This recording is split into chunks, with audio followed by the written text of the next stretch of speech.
on budget paper. This is, see if I see the cover, 3-in-1 Artist Multi-Pack. Paper is decent.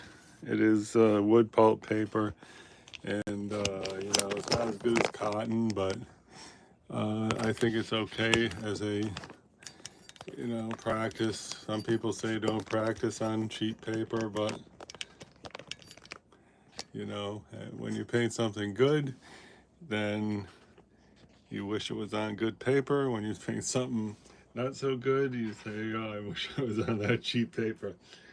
All right, so to start out with, a lot of people might draw first. Nothing wrong with that. Personally, I don't like to draw first. Uh, I got two waters here, one for warm color, one for cool. Uh, you know, to start out with, we're just gonna try to, well, let's see, I'm just gonna take a mid-tone that's kind of golden, and just try to lay down some paint here. You don't really want to hit, personally, I don't think you really want to put the paint everywhere. Uh, it's good to put different colors, you know. I maybe painted, I don't know, 50 onions in my life, and the reason I picked an onion is because generally my onions come out pretty good. I get lucky with the onions, so uh, with luck, this is going to be a dazzling, wonderful painting when we're done. So, okay, we have established where the onion is going to go on the page. We have to be mindful of this area here. This is kind of like uh, light, super light yellow. I think I'm going to it's like a yellow cream, sort of. So I'm going to try to get a yellow cream uh, paint, not with water, not with white or anything. I'm just going to try to get it with a very watered down paint, and it does sort of lean into green. So let's just see if we can. There we go. That's it, and that looks good. I mean, this is subject to change as we go, and let's just reshape our thingy. And I think we're okay on the shape, the overall look. Starting to look a lot like an onion. I'm just gonna try to hint in there and say, hi, this is where the, this thing is gonna go. All right, next is, what is next? So we got a base color, which is akin to maybe the lightest colors on there, the actual highlights. So now we got to boldly get a darker color going. So I'm going to try French ochre,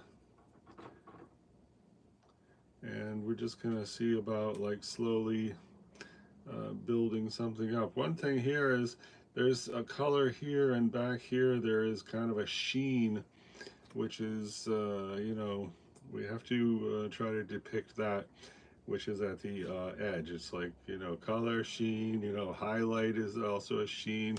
This is like a sheen, and then darker down here. And anyway, let's see, we're gonna plop some ochre on there. Now this is still wet, so it's fine, but might be nice if it was already dry, but whatever. In this early stage, we really just gotta start laying down some paint here, right?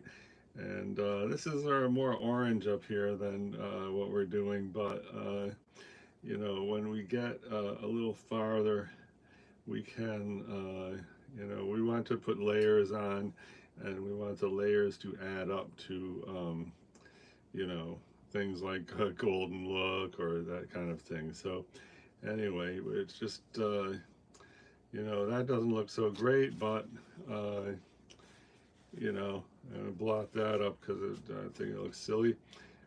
Here, this is on the light end of the spectrum, and I would call that a faint green, on the white side. So I'm just gonna get a green and put a lot of water in it, and that should give us a faint green.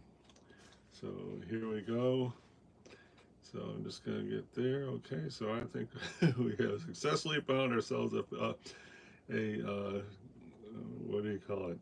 A faint green. Underneath, I'm saying, more. I don't know if you can even see underneath that. Um, there's more of a super light brown underneath, and then there is also like a highlight. I'm going to try to get a little more yellow, and this is going to be the highlight.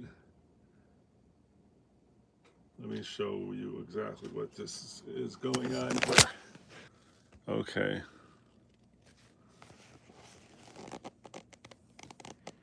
So, on the bottom right there, that's the highlight. This is the faint green. This is like the beige thing. This is, more whitish. I didn't even notice that little black spot there. And, obviously we have kind of a gray thing right there. And, out here we're getting more to the same colors as that. So anyway, that's why I put this here. I'm actually, where is that? I'm going to sort of lift this off with the dry brush. Likewise for there, if we put the dry brush on there, now we lifted it off, and we have more of a subtle color because we want to add, details after and get riveting details. Hello, Logan. Hello, William. And thank you very much. Oh, turn the volume up. How do you do that? Turn the volume up. All right. Well, I turned the volume on my phone up. Is that better? Let me see. I don't know. Okay. A couple of times ago, I went live and someone said, "You're on mute." So that's where I learned that you can't be on mute. So anyway, we're going to go back to try to get this thing where I got the phone on. So now let's try to go a little bigger. Okay, well, maybe even bigger than that. Okay. So unfortunately, at this point, I got this really sophisticated live setup in my imagination, but right now you really can't see the same angle as what I'm painting. And another thing about that is oftentimes I do a painting. If you see my channel, I got thousands of painting videos on there, and oftentimes I try to, take a video of, what I'm seeing, and it just it does not work that way. Apparently, it's just different. All right. So anyway, by the way, I'm using Daniel Smith paint today. If you look at my other videos I did the last week, I was using very budget-friendly paint just because I thought, folks who were beginners might be more inclined to have budget-friendly paint to start. But anyway, I got to keep practicing with the Daniel Smith because I want to get better at watercolor. So I got kind of a gold here, and we're trying to match this area, and if we are a little off, we want to be more exaggerated and not less so. So that's why I have this color here. So this is going on like a puddle, but that's a perfectly good way to do it. And what we can do is establish where we're going to put this stuff, the paint, and that's what I'm doing here. And that's not quite right, but close enough. And then there's a little bit here. Okay, now we got on there. I'm in this a puddle. I squeeze the water out of the brush, and then I'm gonna just touch it, and that's gonna lift off some of the excess paint. So now that can just dry like that. I don't know if you can see it, but the edge right here is going to start looking funny because we're on this budget paper. But that's just the what happens when you use budget paper. I'll make this a little bit more smooth, this bottom edge. All right, there's a shadow underneath. It's just darker than the upper area, so I'm going to see about putting in a few colors to line up with the darker bottom. And to do that, I'm using, this is called, this one color is called, I just put it in there, let's see. Oh, burnt sienna light. And so I'm going to mix that with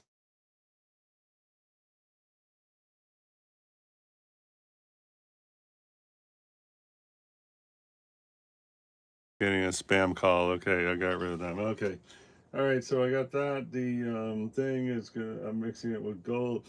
I'm gonna actually use a touch of a color called nickel, which is a very vibrant, almost fluorescent color, because we want to go bold. We want to, you know, shine here. So here now we're just gonna. There are these lines, obviously here, the contour of the onion, and so here, just gonna try to establish some lines, just enough to say hello, I'm a line. And show some up here.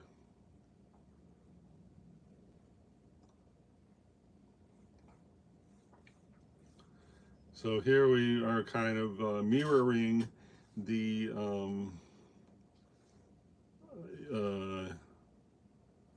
uh, the circumference of the onion.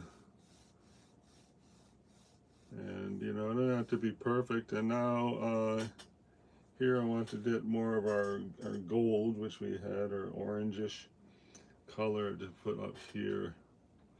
I'm going to blot that because I don't want that to be too intense at this juncture.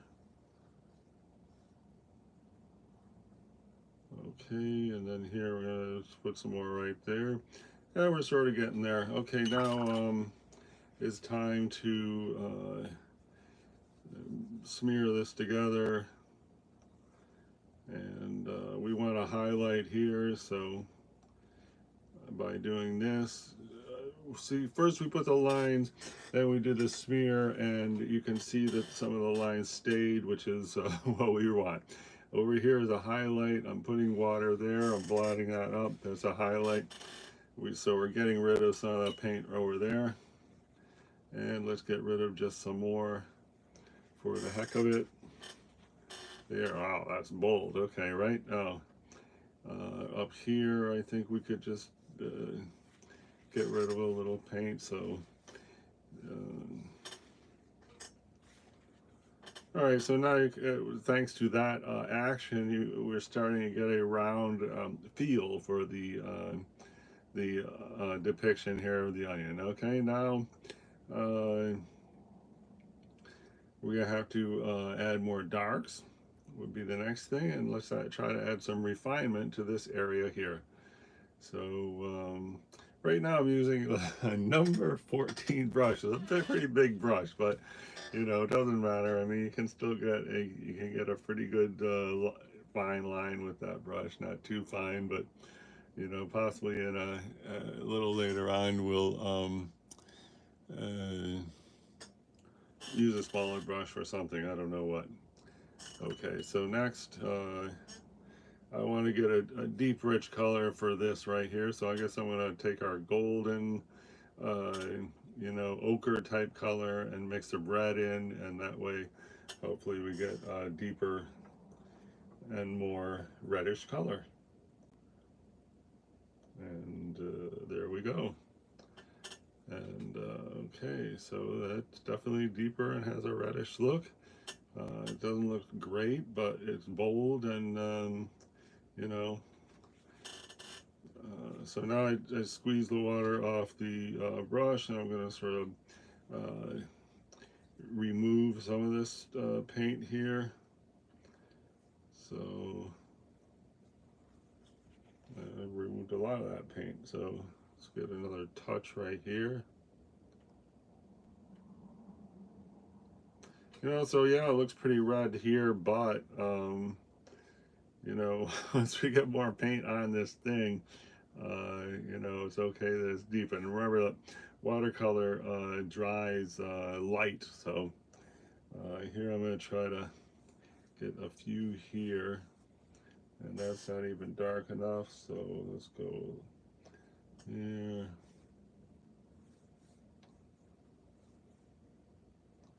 And then right here is darker than, and now I'm going to take a damp brush and sort of bring this up. So now I'm going to I rinse the brush, and now I'm going to remove some of this paint. Now squeeze the thing out. There, now I remove the paint. So I have just this thing, which is actually right there. And let's try to just soften that. And it's actually shaped like that. All right, so this thing looks good, but just remove a little bit of excess paint there, and I'm going to try to bring this around up here.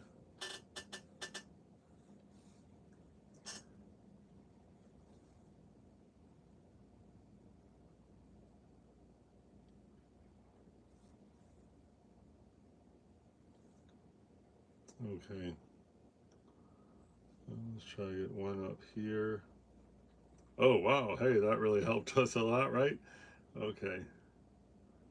And then here, I mean, it's not really up here, but uh, since we haven't done a background yet, we're pretty much, let's see about this. All right, now I'm going to take a small brush and we're going to try to add the detail that's in there, which it's not too obvious from a distance for someone who can't see too good, such as myself. And also, I want to remove some of this paint here too.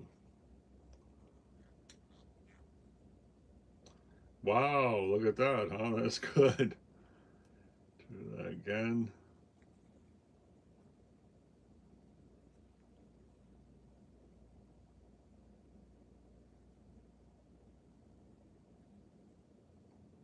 Well, the first one looked good. I don't know if the second and third look good. Let's add more color there. And there's a primary line right here.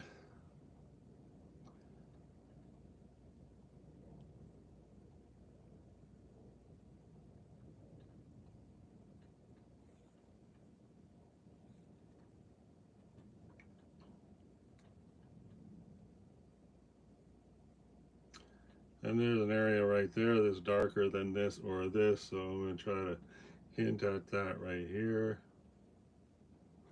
And that looks good, but since it's so weird, I'm going to just sort of soften it there. Oh, wow, that's pretty good as far as accuracy. All right. So this blob, I'm just going to leave it and let it dry like that. I mean, it might be weird, but also once we get other paint on top of that, it might be really, what do you call it? Give us the perception of translucence. It sure is a lot of water, though. I'm just going to blot a little bit up. There we go. Oh, yeah. Oh, yeah, kind of, sort of. Soften that end. Okay, now to, so the lines there, looking closely, they're kind of a light brown shadow on a greenish straw color. So I'm going to go with the French ochre, which hasn't been used in a while. It's very dry, so I'm rubbing water on the French ochre. And then here I just got this color here called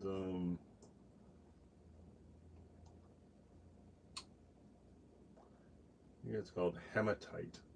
This is a color that is allegedly made with ground up rocks. It's called a primatech or primatech watercolor for Daniel Smith. Yes, those are expensive, but you know, I bought the thing, the tubes, uh, like 9 months ago, and you know, even watercolor every day.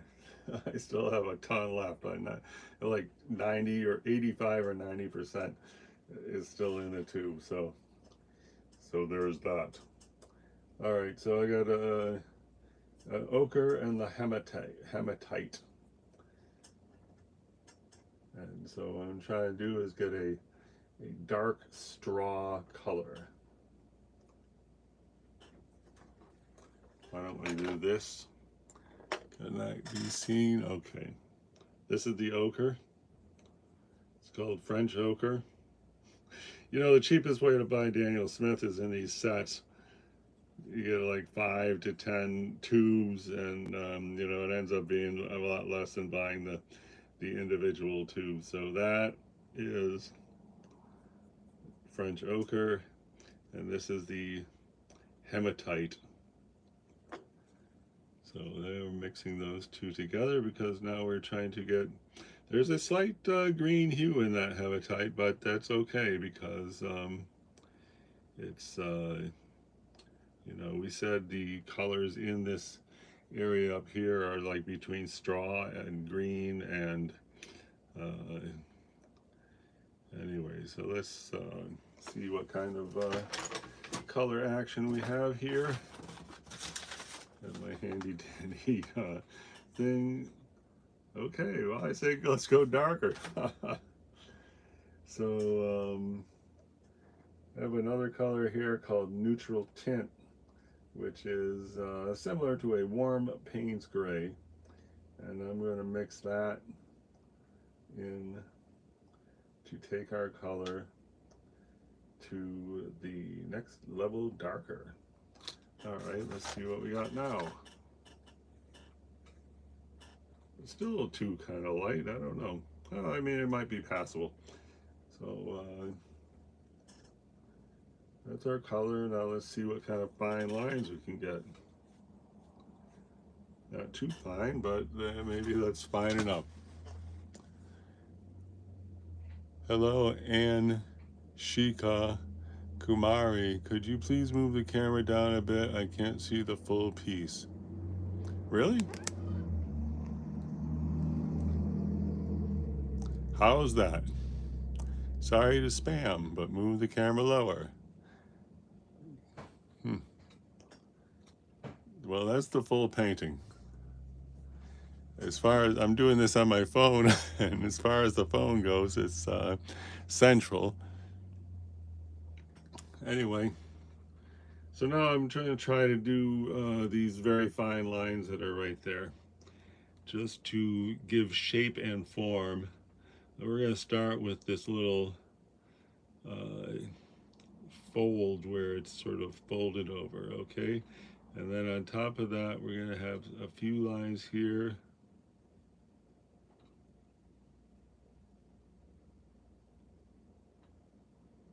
Okay, and now I need a couple lines here.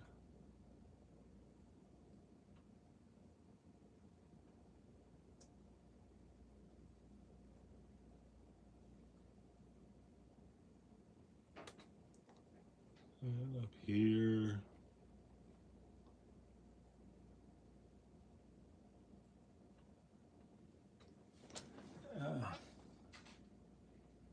Okay, and then some right here. And more here. All right, that's it for our dark lines. And I guess while we have this, let's try to do some strategic lines right here. These lines may not quite last until the end of this painting. As we put washes, they may disappear, but by putting them on now, I mean, even if just a fragment of them remain, assuming we got it in kind of the right place, and This is actually a beige line up this way. And so let's see. Here are some wrinkles. You know, they look like waves or something as the onion skin is contracting. I do not think I'm going to try to paint those. And I don't know what just happened there. Let's get rid of that deviation. I think we could get some, I'm going to try some down here.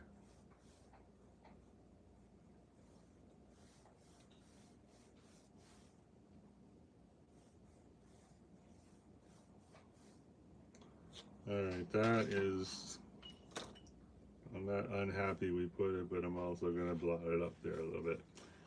Okay.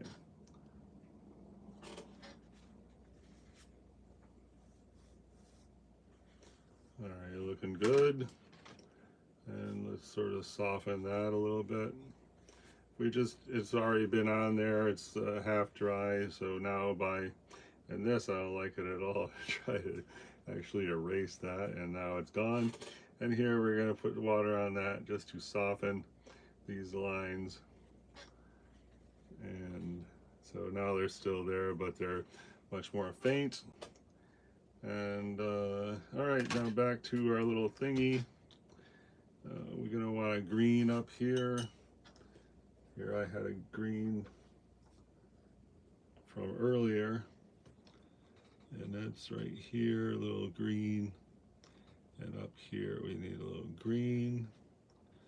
And then here I'm going to take ochre and green, the same green I had, about adding a little bit of the French ochre, and that's going to go right up through here.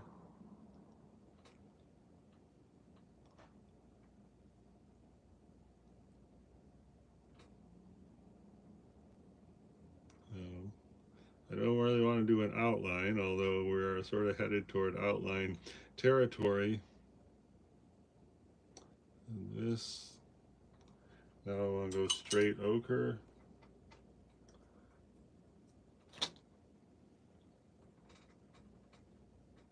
Okay.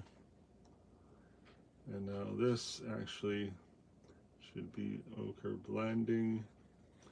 And get rid of some of that.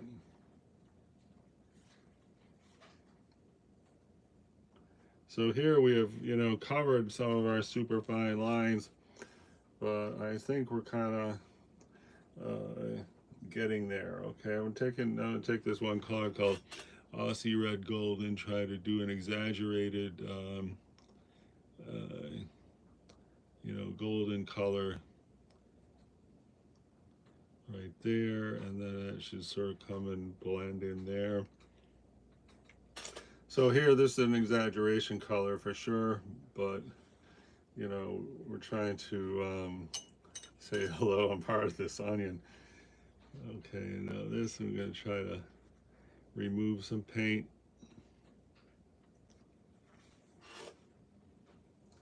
Hey, it's starting to look like an onion anyway. Hello, ground control, aviation. Appreciate that comment very much. Very much. A big thank you. And thanks. I'm glad we got that framing better for Miss Ann Shika, or Mr. Anyway. All right, now this is going okay. I think that we're going to try to hit this area because so far it's kind of untouched. To start with, we have this stuff that is, you know, the golden, which I'm just going to add little lines like that, which will probably sort of disappear quick if we start putting some heavy water on this. All right, next we need, I think, so you see these highlights right here. The best course of action at this stage is just to leave that plain paper. You know, don't put anything on it. We can put a soft tone after, but for now, instead of trying to paint light and then dark, we're going to leave that blank naked paper and then just try to hit this. And it's basically, you know, it used to be roots, I guess, but it's kind of shaved off, so it's like a super short haircut. And so we're going to try to match that color. Go back to our hematite genuine, which is kind of a dark brown with a hint of green. And and I'm going to mix some the Berthier light with that to just take this dark hint of green and lean towards you know, golden brown. So let's see where we're at. Here's the, that doesn't look good at all. Okay, I'm gonna go stronger on the gonna mix the Aussie red gold in there and just say, hey, we're okay. That still looks like heck. I'm gonna mix some neutral tint in there, which is dark, and okay, I think we're there. I think it's an identical color match. How about that? Here goes. So, you know, basically, if I can show you up close,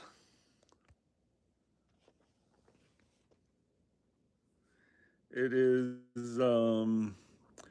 you know, it's like there's a lot more detail here than we're going to try to paint. But, you know, if we go from a distance here, we have, you know, sort of like blotches. They range between the light and dark. You know, combination of the colors as we just discussed. Let's see here. Going back to the overhead view. And so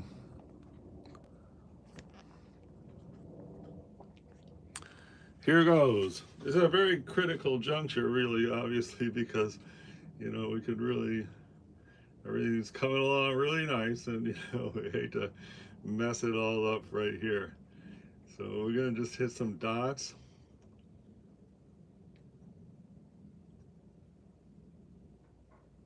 And then I see more darks right here.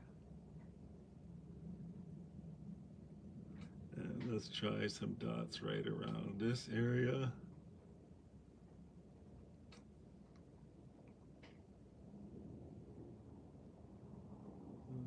Here. Okay. Now I'm going to go heavier on the neutral tint. This is actually neutral tint plus hematite. And we need a serious dark. I don't know if we got it. We'll see.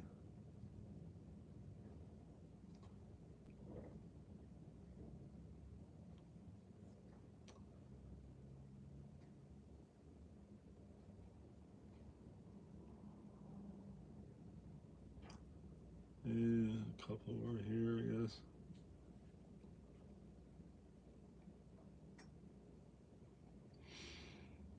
Oh, all right. No, I hit it just with some water and blot, just to. All right. Doesn't look bad. I mean, it's a good start, I guess. Um, I don't know if I moved or the subject moved, but it does look a little different now, and in a more positive direction. I'm going to establish a new front end.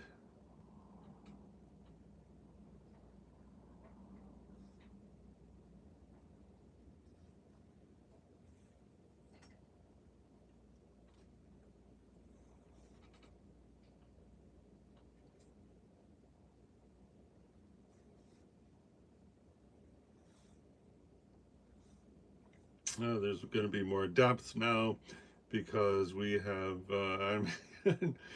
Suddenly I'm seeing that anyway. But anyway, whatever. We are rocking and rolling here.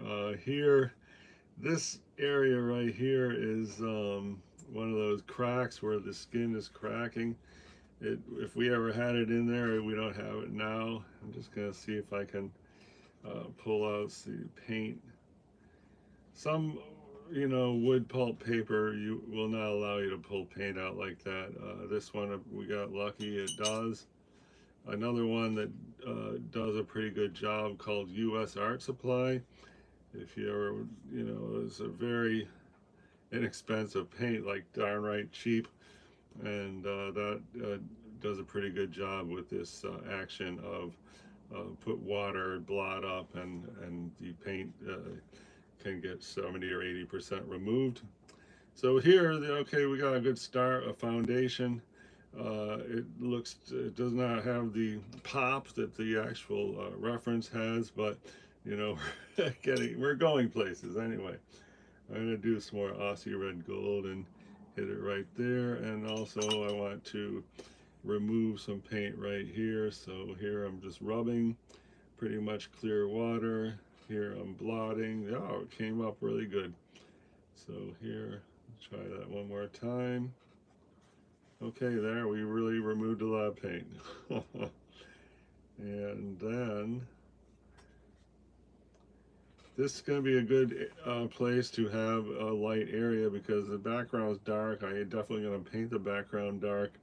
And I can't do it right now while it's damp, but when we do, it's going to be uh, oh, I have 0 people watching, so I'm going to take a break. Be right back. How do I turn off? Here we go.